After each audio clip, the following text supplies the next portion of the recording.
Okay, so today we'll discuss about the programming of Biotronik dual chambers pacemakers, and we will discuss about the programmer, and I will also show you some stressings that you need to know to understand the way it works. So first of all, so you see now the programmer, and you see the different parameters that you can program. And we'll start with a patient with sinus node dysfunction. So this patient has been implanted for sinus node dysfunction. Of course, the first thing that we're going to program is the mode. So if you click on the mode, you see the choices. So you see, if you click on all modes, you see, you have the different options. Of course, you can program all the traditional pacing modes. But what is specific to Biotronik? I think there are two modes that you need to know. First one is the DDD ADI and DDD-R ADI-R and the DDD CLS. Okay, so in this patient with sinus node dysfunction,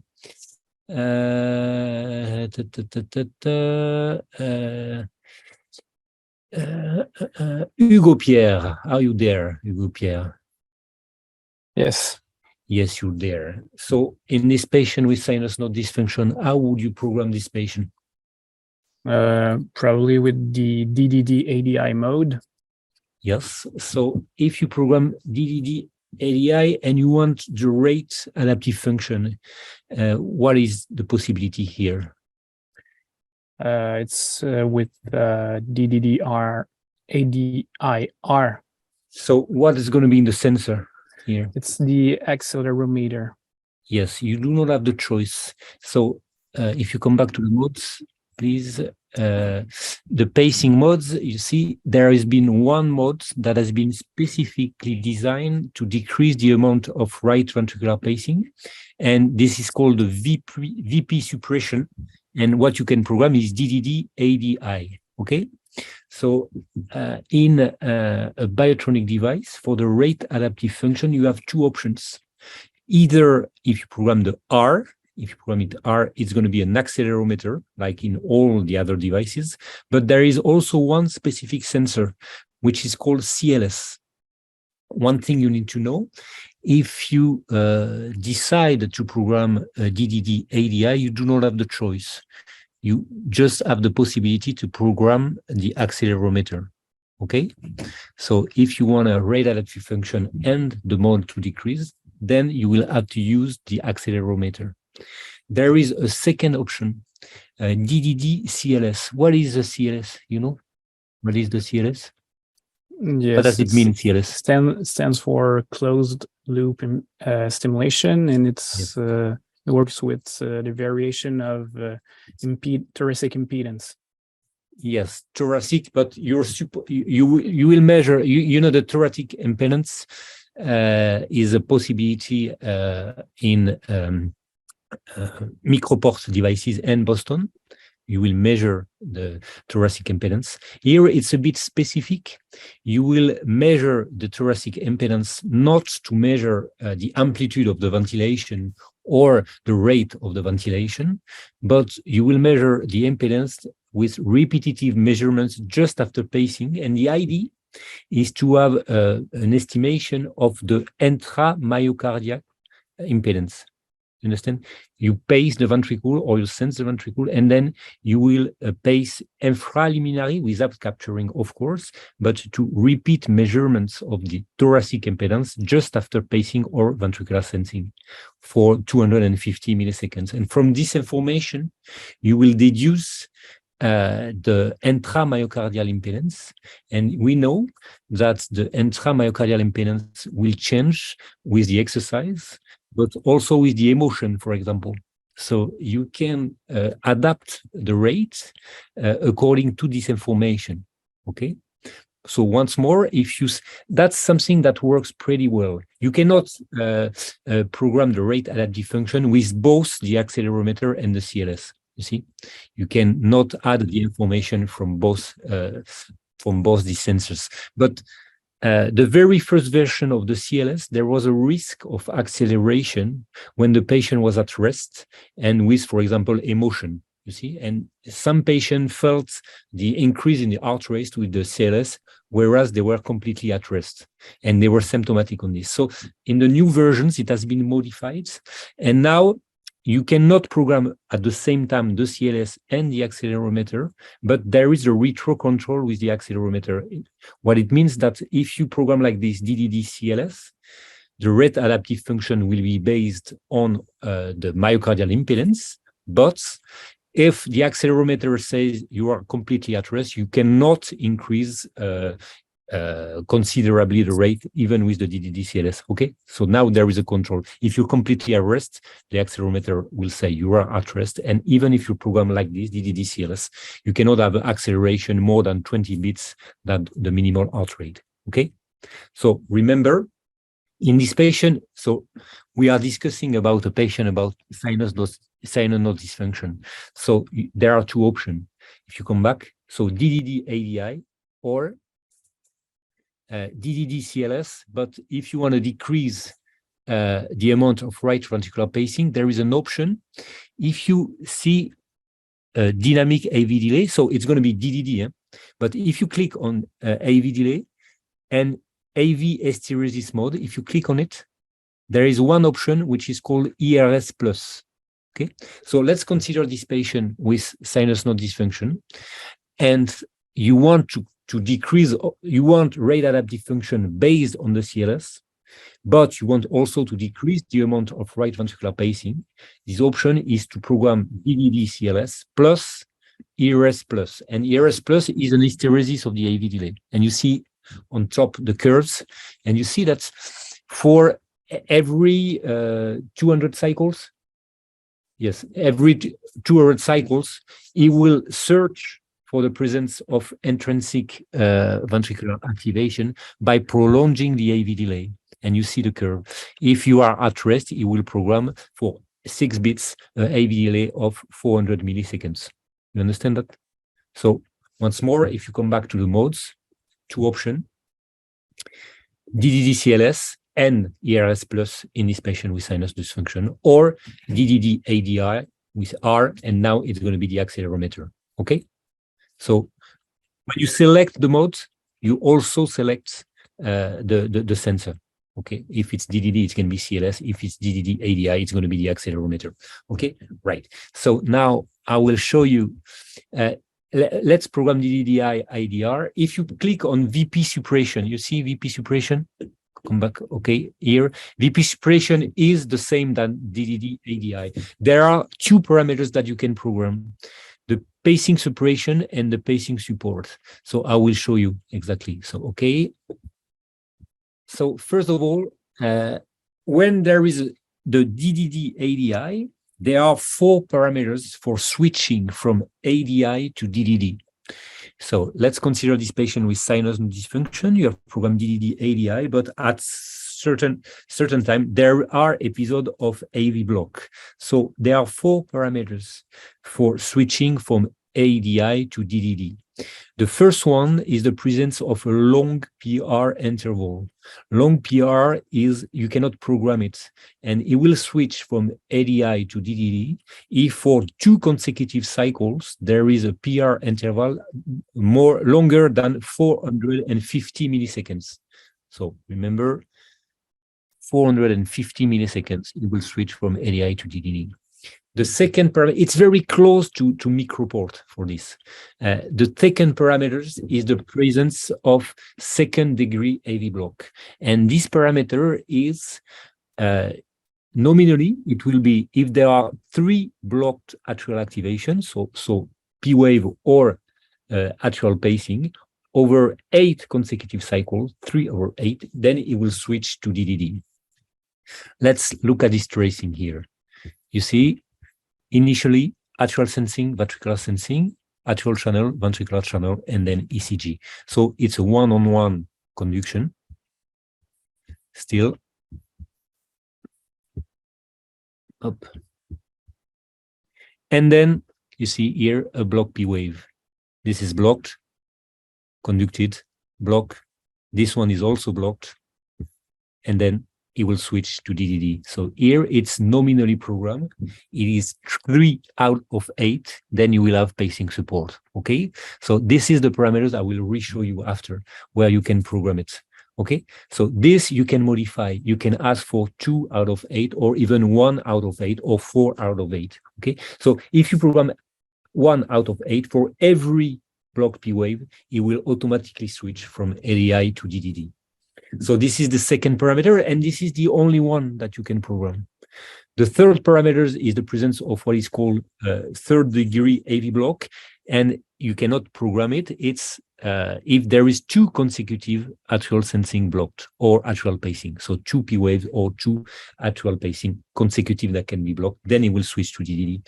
And the last parameter is the presence of a ventricular pause, and this is not something that you can modify. It's going to be 2 seconds.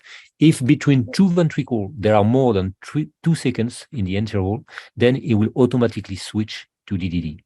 So remember, 4 parameters: long PR interval, non-programmable, value of 450 milliseconds on 2 consecutive cycles. 3 out of 8, this is something that you can reprogram. 2 consecutive atrial block, atrial activity blocked, or a ventricular pause of 2 seconds. Okay, so that's the part of the algorithm from ADI to DDD. Okay, Hugo Pierre, you're still there? Yes. Now you see this patient has switched from ADI to DDD because of the block P wave. How will it work? Now, if you want to come back to ADI, once the device has switched to DDD, how does it function to come back to ADI? Yes. So the device will do an AV delay hysteresis after 30 seconds. Yes. And then we'll look for intrinsic ventricular conduction. And it will switch back to ADI, I think, if there is 6 vCents out of 8. Yes, there needs to be. This is also something that you can program, and I will show you how to do it just after. But what you see here, you have explained. So you have switched to DDD with the program AV delay. And then you see here the prolongation of the AV delay. The value is not programmable. It's going to be 450 milliseconds. Okay. So on 8 cycles consecutive, you will prolong here. You see the AV delay on 8 cycles. And to switch to ADI, you need to have X consecutive cycles with a ventricular conduction.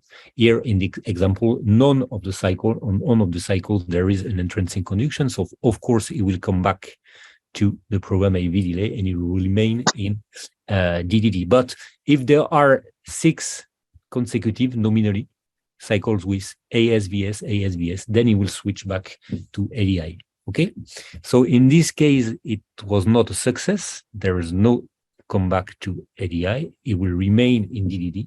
And as you said, he will search for intrinsic conduction after 30 seconds. But if there is one failure, it will double the time.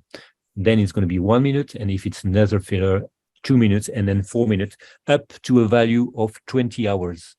So let's consider a patient with AV block, complete AV block, permanent AV block. There's going to be a search every 20 hours on 8 cycles. Okay. So another patient, you there, Hugo Pierre. So that's a patient here. And one thing important, what I show you here is our tracing that I've recorded real time, because nothing is recorded in the memory of the device. If there is switch from ADI to DDD, it's very different in Boston or in Microport, where you will record tracing. In Biotronik, you do not record any tracing. So that's why these are real-time recording. These are not tracing coming from the memory of the device. And here, what happens? So these numbers are numbers that I have added, but what happens here? Hugo Pierre, you know? Yes. So at first, it's well, it works in DDD. Yep. And then here, with those AV delay hysteresis. And you see here, this is the time of search for entrancing conduction. So there is a prolongation of the AV delay, okay? 450 milliseconds, okay? On 1, 2, 3, 4, 5, 6, 7, 8. And then what happens? Probably a PMT. Yes, that's the induction of a PMT. The best way to induce PMT is to prolong the AV delay. When you will prolong the AV delay, you increase considerably the risk of retrograde conduction. And that's what happens here. And this is the onset of a PMT. Okay? And then you are VPAS, VPAS, VPAS, VPAS, VPAS. What happens here? So after 8 cycle VPAS at the max Yes. What are the rate, criteria for a PMT in a Biotronik device? I think it's 8 cycle ASVP at the max track rate. Yeah, VPAS. No, it's not. Maximal tracking rate is for Boston. It's you need to have a rate faster than 100 beats per minute.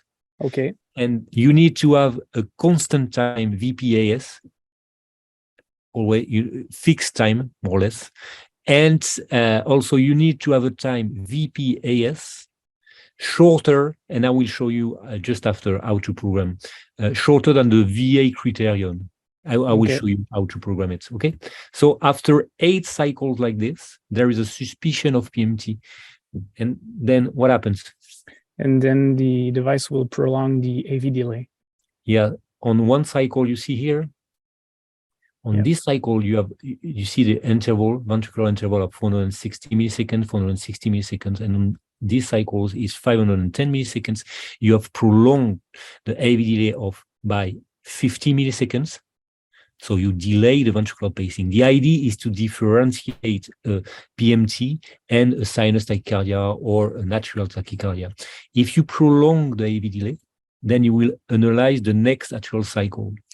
If it is a sinus tachycardia, even if you prolong the AV delay, will not change the rate of the atrium, okay? If it is a PMT, the atrial activation depends on the ventricular pacing. So if you delay the ventricular pacing, you will also delay the retrograde conduction in the next atrial cycle. You see here the cycles, and you see the atrial cycle is prolonged. You see the same value here. Okay, so the VPAS remain fixed. It means that the atrial sensing depends on the ventricular pacing. It means that this is a PMT. So on the next cycle, the device will prolong the PVARP, and then it will interrupt the tachycardia. Okay? Clear? So the message of these tracings are be careful with this DDD ADI. If there is a retrograde conduction, when you prolong the AV delay, there is a risk of PMT, clearly. First message. Second message, the way it works, 8 VPAS, fixed interval, faster than 100 beats per minute, suspicion of PMT, prolongation of the AV delay on one cycle, analysis of the rate of the atrium. If it's not changed, that's not a PMT. If it's delayed, then it's a PMT.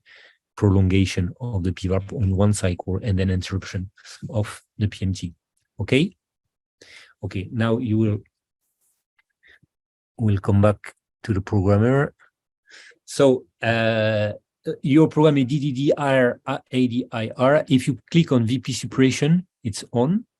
And these are the 2 parameters. The first one, the pacing support, you see, 3 out of 8 cycles. This is the criterion for the second degree AV block. You can ask, for example, if you click on 3, please, on 1. If you program on 1, it means that after every block P wave, it will switch automatically to DDD. The problem here is that since you do not record any tracing at the time of switch, it's very difficult to know. You don't know what was the reason for the switch. So most of the time you will not modify anything because you don't know why it will switch. In fact, you don't know if it's a question of long PR intervals, second degree AV block, third degree AV block, ventricular pulse, since nothing is recorded. So most of the time it remains the way it is, since you cannot check if it functions correctly.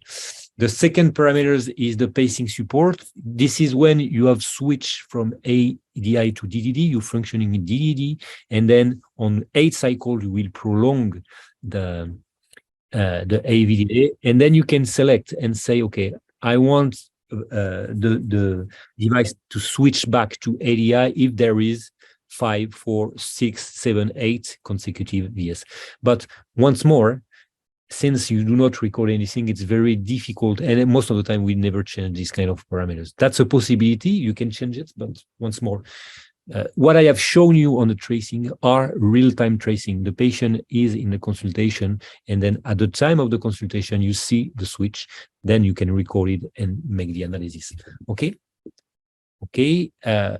Now, if we discuss about the PMT, if you click on refractory period blanking, it's called standard here. That's I like this. You see the color here, because you better understand where are the different refractory periods. If I need to teach someone how works the different refractory period in a pacemaker, I will select the Biotronik because of these colors. You can explain, okay, in blue, this is this refractory period. So now, 3 things that you need to know. The first thing for the PMT, the PMT protection is on nominally. This is the capacity to diagnose a PMT and then to interrupt it. So I will let it like that in most of the patients. The VA criterion, it's nominally on 350 milliseconds. It means that the device may diagnose a PMT only if the retrograde conduction time, so VA, ventricular pacing atrial sensing, is 350 milliseconds or less. Let's consider if you program it like that, if there is a retrograde conduction time of 400 milliseconds, then the device will not diagnose this. It will not diagnose PMT. Something very important, you see the PVARP, and there is a value and there is the sign, and then the auto PVARP is on. See, on. You see the sign here. It means that it can be automatically modified by the device. What does it mean, the auto PVARP? That's something you need to know, because most of the physician doesn't know the difference, doesn't know what it is exactly.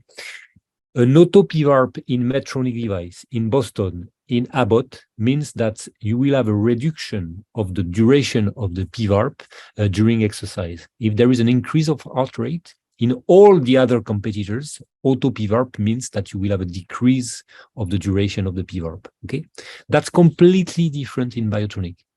When you program it auto PVARP, it's going to be 225 milliseconds on the value of the PVARP. But what happens is that if the device diagnoses a PMT, then it will automatically prolong the PVARP by 50 milliseconds. It's nothing to do with reduction during exercise. Completely different. It's just that if the device diagnoses a PMT, it will prolong the PVARP by 50 milliseconds. So, and it can be a bit more than at the end that the VA criterion. If there are repeated episodes of PMT, you can arrive with a PVARP of close to 375 milliseconds.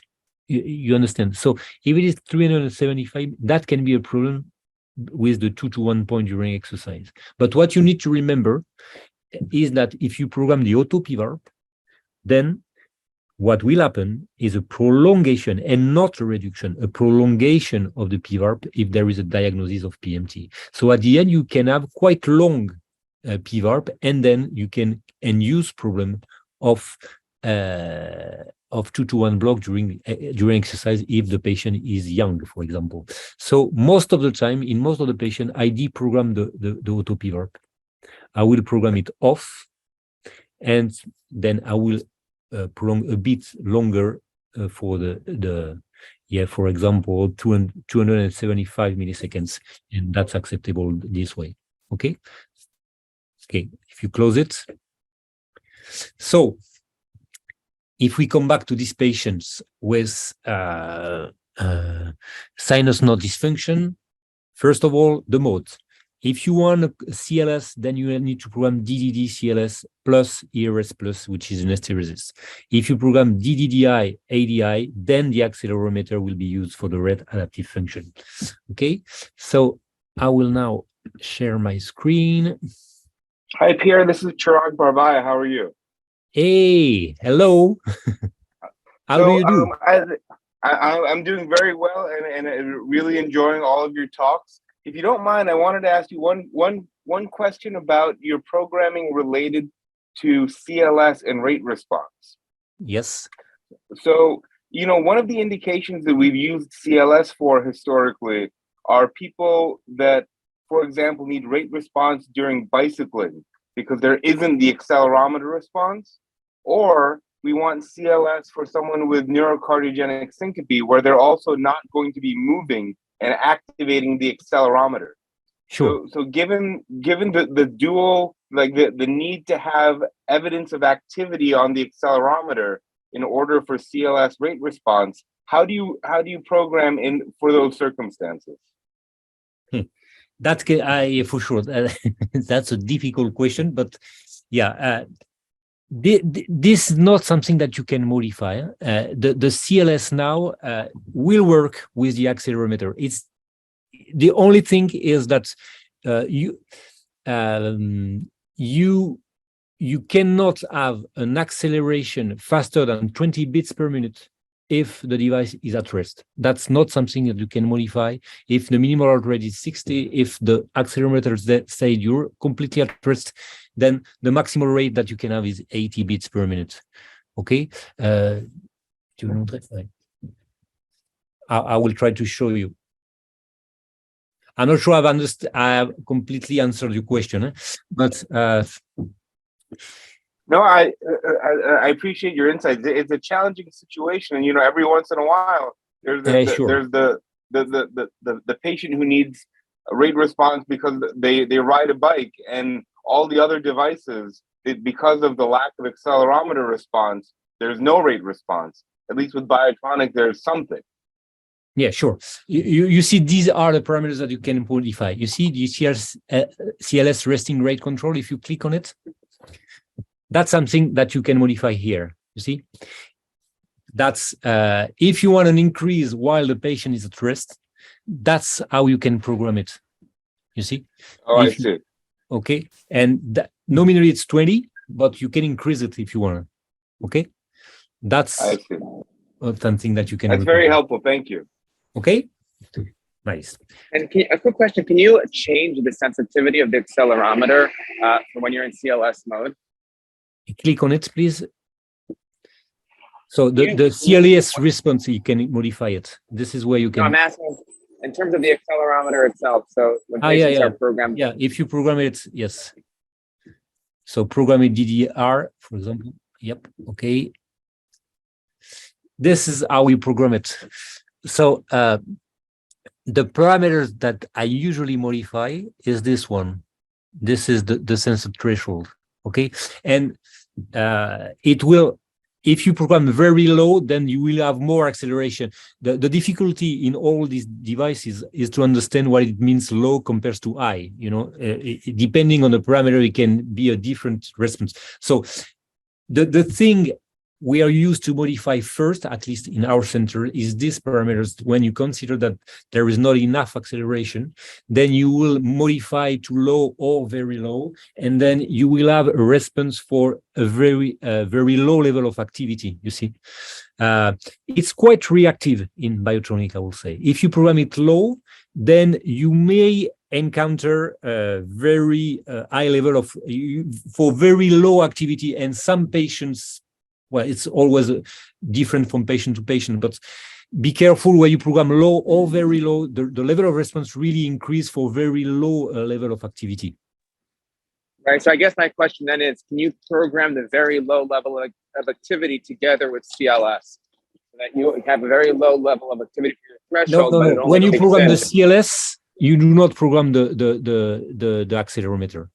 The only thing you can program is it's completely independent, except these things is that if the accelerometer considers that you regress, you cannot modify it. Thank you very much. Okay, maybe I will. What I will do is first program DDR with very low, and then program the CLS, and I think it will have an impact. Yes, that's clear, or okay? Yeah, that was great. Thank you. Okay, so I will show you a tracing now. Up. So we're discussing about patient with sinus node dysfunction, and what is important in with sinus node dysfunction, of course, is actual pacing. Most of the time will be actual pacing, actual pacing and actual pacing. And I will just show you how it works for the auto way of measuring it. So you see, here, this is an automatic threshold measurement. So the way it works, this is spontaneous activation with ventral pacing, and then this is the onset threshold measurement. For the threshold, the device will increase the rate by 20%. Actual rate. If you are actual sensing, to obtain actual pacing, you will increase the pacing by 20%, with a limit of 108 beats per minute. If the actual rate is more than 8 beats per minute, there's no possibility of measurement of the threshold. So first there is an increase of the rate, and then you will pace in DDI. So if you pace in DDI, there's no risk of BMT if you lose capture at one time. So DDI with short AV delay, and short refractory period after pacing. So the AV delay will be 50 milliseconds, and here the blanking after ventral pacing will be 150 beats per minute. The idea is to decrease as much as the time for the actual refractory period, because for the thresholds in Biotronik, you will not analyze the actual signal after pacing. It's not a question of evoked response like in the atrium. In the atrium, you pace the atrium, you will define the loss of actual capture if there is actual sensing. If you pace the atrium and you do not capture, there is a possibility of retrograde conduction, there is a possibility that you see the intrinsic rhythm of the patient. So, first of all, these thresholds, you cannot perform the threshold if there is a major sinus, if there is no actual activity at all, and if there is no retrograde conduction. These two conditions, there's no possibility of measurement the actual threshold. On 8 cycles, you will pace the atrium and the ventricle, and then you will decrease the amplitudes. So you pace with short AV delay, and then you analyze here if there is a natural signal. If not, the device will consider that you are capturing. After 6 cycles, it will decrease the amplitude by 0.6 volts, and you see here 3 volts. So you can program the 3 volts. That's something I will show you. You will start at 3 volts, but you can modify it. Then decrease by 0.6. You're capturing, then 0.6, then 0.1, you're still capturing. There is no actual sensing at all. 1.2, you're still capturing. Then 0.6 volts. It's a step of 0.6 volts. The pulse duration can be more than 0.4 milliseconds. Also, so you're still capturing. Then there are some details. You will increase on one bit, but whatever the amplitude, and then you will decrease by 0.1. Once you obtain the value of 0.6 volts, if it's still deficient, you will decrease the DMON by 0.1. You're still capturing at 0.5. 1 bit increasing. 0.4. It still work, and then 0.3, you see, on 0.3 volts, you see here the actual channel, and there is a signal which is there's no marker here, but this has been in the PVARP here, This has been sensed. On the next cycle, there is another lateral sensing in the PR. That's probably a retrograde conduction. So it means that you have lost the capture. The last effective amplitude was 0.4. At 0.3, you lose the capture. Then it will verify by increasing. These are details. You can forget them, but just that you understand. It will increase by 0.3 compared to the last 0.4. So it was 0.4. You pace at 0.7. It is functioning. And then you will decrease by 0.3. So it was functioning at 0.4. You try at 0.1, and then you lose. And then you lose. The threshold is 0.4. Then you will measurement of the threshold. So if you look at it, you understand first thing. You increase a little the rate. You program very short, 50 milliseconds. So it's infrequent. But some patient can be because of the increase of the atrial pacing, because of the atrial pacing, and because of the short AV delay. It can be close to in very limited patient. But remember that's a possibility. Okay, so this is the way you were performing the test. So it's quite long. Because since you do not measure really if you are capturing, it's an indirect way of measuring the threshold. You say you lose the capture because there is spontaneous atrial activation. So you need to repeat atrial pacing for each step. It's going to be 5 each step. So it can be quite long. The duration can be up to 1 minute. And some patients can be symptomatic. Okay. So if you come back to this, another thing. Hugo Pierre, you there? Yes. What is this? This is a periodic EGM. Yes. Periodic EGM. It means that you record sometime, and then you can submit it with remote monitoring. What do you see on the tracing? What do you see on the tracing here?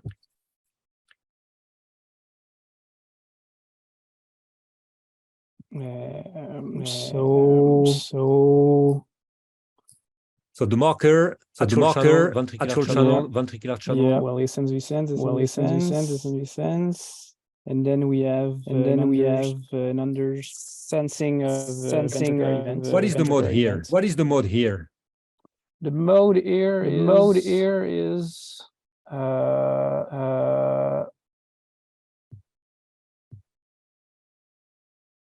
there's only one option. Yeah, probably VP suppression. ADI, DDD. You remember in ADI, when you are in ADI, you can encounter block P wave. Okay, that's the case here. Okay, that's the case here. And there is no switch from ADI to DD. If you are programmed 3 out of 8, so this one is blocked. So this one is blocked. Conducted. This one is also blocked. But you have less than 3 out of 8. You will remain ADI. And you see here the variation of the amplitude. So what I mean in patient with sinus node dysfunction, of course, what you want is to be efficient at the level of the atrium. You want to correctly sense the ventricle. If there is undersensing, there is a risk of repetitive switch from ADI. That's not the case here. Okay, that's not the case. So now, if you show us the programmer, I think there are very important things that you need to know here. Okay, so if you click on atrial capture control, first of all, you see on the atrial, the first thing is for the capture control, there are 3 options. You can program it ATM, automatic threshold measurement. You will perform systematically atrial threshold, but without adaptation. You can program it on. Okay. And for Biotronik and for all the other companies, it's an auto threshold. It means that you will perform the threshold. Here it's program on time of the day, and you see the time of the day every day at the same hour during the night. One threshold, and then there will no without any verification cycle by cycle of the efficacy of the capture. What he will do, he will perform at this time of the day, and then he will add safety margin of 1 volt. And all in Biotronik you can program a lot of parameters. for example, in Abbott, there are very few parameters that you can modify. You can modify. If you close it, please. The minimal amplitude. It means add a safety margin of 1 volt, but with less than 1 volt. If it's programmed like that. The threshold start is what I have shown you. The tracing you'll see, it will start the threshold, but you can modify it. You can change it. And then the safety margin is 1 volt. And you can also modify it. So remember, on the atrium, it's an output threshold. Okay. What is very important to know, as I said, you've seen the case of ventricular undersensing. The sensitivity, if you click on it, that's something you need to know. The sensitivity, you can program it auto, or a fixed value. If you program it auto, close, you do not the level of sensitivity. You don't program auto with the level of the ventricle, I don't know, 0.6 or 1 millivolt. You do not have the choice. If it's programmed like this, then the minimal sensitivity, the value is 2 millivolts at the level of the ventricle, which is not very sensitive. If you program it auto, then it will adapt like in an ICD. Auto means like an ICD. You will have automatic adaptation of the level of the sensitivity in function of the amplitude of the R wave.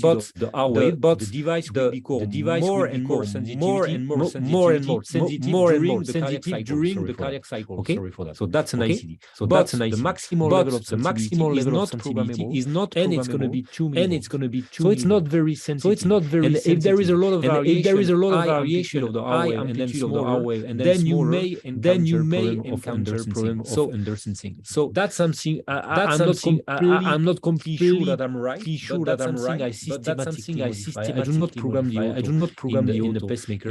I will select, for example, a value of 2 millivolts at the level of the ventricle. But if it is 2 millivolts like this, it's fixed. 2 millivolts all along the cardiac cycle, and whatever the value of the R wave amplitude. It will not change. If there is a change in the R wave. Okay. For the atrium, the value, if you program it auto, bipolar, the value will be 0.2 millivolts. Okay? And 0.5 if it is unipolar level of the atrium. Remember, if it is in the ventricle, it's going to be 2 millivolts. Sometimes you can have undersensing. So that's something I systematically. Are there any question on that? No. Okay. So that's the parameters. For patient with sinus dysfunction. Now, if you consider a patient with complete AV block, so now the problem is to have a correct synchronization between the atrium and the ventricle. And one thing in a patient with AV block, what you want to be sure is that you will capture the ventricle with efficiency. You will have a complete capture of the ventricle. This is an example of measurement, automatic measurement threshold in the ventricle.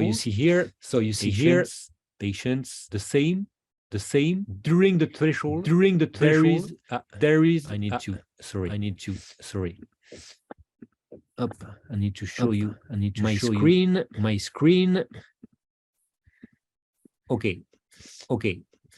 So this is the thresholds, automatic ventricular threshold.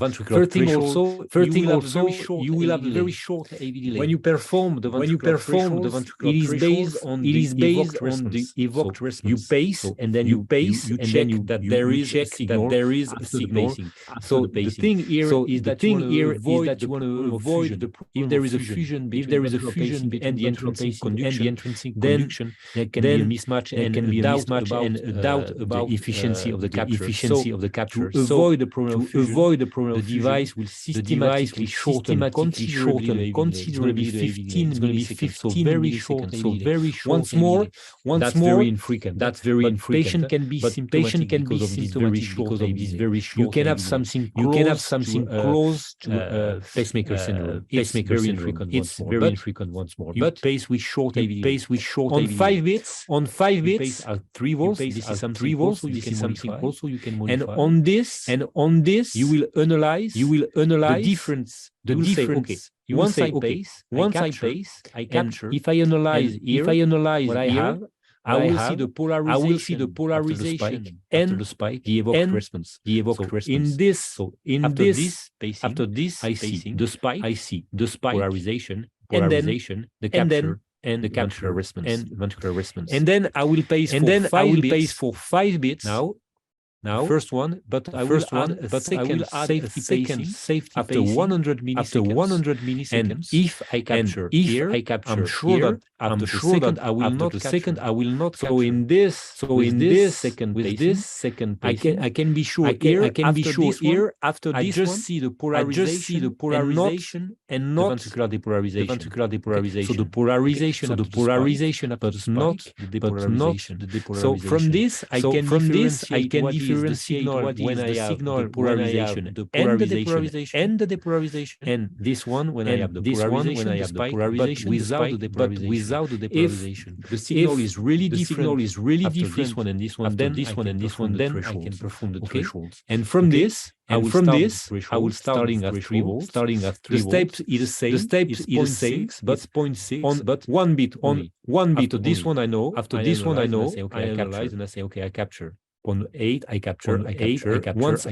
Once I after at 0.6 volts, at 0.6 volt capture. Still, then I will have a step. I will 0.1 volt, 0.1 volt. Here I capture. Here I capture. Sorry. Here I lose the capture. I lose the capture. You see here. This spike is inefficient. So I will pace. 100 milliseconds. 100 milliseconds. What will change here is that I will increase the pulse duration. So the safety pacing is obtained by increasing the duration of pacing. So that's the reason why. You cannot program the automatic threshold measurement if the pulse duration is more than 0.4 milliseconds. So the way it works. I decrease the amplitude efficiently. Here I lose the capture. Second still lose the capture. So the threshold is 0.6 volts. So it's way faster. It's way faster. The threshold let's say 10 seconds or 15 seconds maximum. You can perform. It's a bit longer for the threshold. Okay. So now if you come back to the screen. So on the ventricle, the capture control, click on please. The same, you can program off ATM or on. If you program on, then you can program the time of the day, or you can have repeated measurement of the threshold if you want. Okay. If you program interval, for example, you can ask for threshold every 24 hours, so once a day, but 12 hours, 2 times a day, 6 hours, 4 times a day, and so on. Okay, like this. And then you can also program the margin. Now it's very close to what we call the auto capture in Abbott. It means that the margin can be low, it's 0.5, but you can modify it if you want, because there is a cycle by cycle verification of the capture. If you lose the capture at one time of the day, then you will repeat the automatic threshold measurements, and then you will readapt the amplitude. Okay, that's the reason why you can program low margin. That's something, when you program a device, that's something you need to know. Is this an auto threshold, or is this like in Abbott's an auto capture, meaning that you have a cycle by cycle verification of the capture? Sometimes I'm a bit surprised that physicians will modify this without knowing if it is auto thresholds. It means one threshold every 1 day without verification cycle by cycle. So you need to program, of course, higher amplitude of the margin because of the circadian variation of the thresholds, or if it is like in these patients, like in this kind of device, something close to the auto capture where there is a verification cycle by cycle. Okay. I think it's going to be time to finish. If something to add, no. I would like to show you other tracing, but I don't think we'll have the time. That's about it. So remember, CLS or accelerometer, DDD, ADI, you don't see the tracing. So most of the time you cannot check if it's correctly work or if there are some problems. Remember, in refractory period, if you click on it, remember that auto PVARP is not a reduction of the PVARP during exercise, but is the opposite. It's the prolongation of the PVARP if there is an episode of PMT. And that's about it, about the main parameters I would like to show you. Are there any questions? No question. So I think that next time we'll do the last teaching course about pacemakers. We're going to discuss about microport. I know that microport, there are not many devices implanted in United States, at least, and I don't think in Canada. But I think it's important for your culture, and you may see sometime one patient, maybe a French patient coming to United States and being interrogated at NYU. So you need to know a little about how it works for the microport. Okay, so we'll discuss about it next week. So microport devices, okay? If there are no questions, see you next week, okay? Bye-bye.